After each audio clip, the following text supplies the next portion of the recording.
Hi all, Chef Noto here. I have a fantastic mise en place for you here today. Buttermilk biscuits. It's one of my favorites. And of course, mise en place means everything in its place. All of the ingredients, the tools you need to mix it with, bowls or a mixer if needed. So let's mise. Now I start the mixing process. I'm going to sift all the dry ingredients first. A lot of people have been asking me, why do we have to sift baking powder, baking soda, or any of the dry ingredients? In some recipes, there's going to be some impurities in those ingredients, and you want to get them out of there. You want to not have them show in the final bake.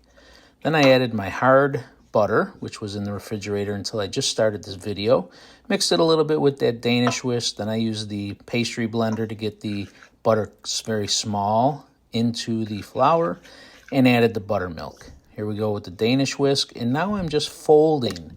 I'm not kneading, I'm just folding the dough and then putting it on the counter and giving it a few more folds to get all the ingredients together. See how I'm using that bench scraper? And we need all of those ingredients in the recipe, guys. Just give it a few folds, not kneading it. Just give it a few folds. Then you're going to make it into a rectangle, and you'll need a little bit of dusting flour on the bench so it doesn't stick to the bench or your counter. And I have a wood dowel here, not a rolling pin, because you don't want to really press too hard on this and create too much gluten. I have a 1/2 inch labeled on my Danish whisk, and I just measured that dough. It was a little bit lower than a 1/2 inch, so that I pushed it back together to get it back up.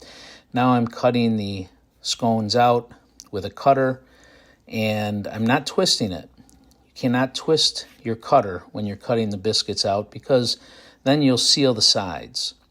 Now, to get your scraps together, you want to fold and push down again. No kneading, no using too much force to get it back together.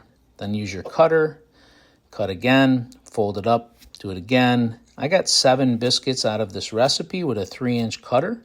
Look at the way those look, guys, and I'm not even going to tell you how that tasted.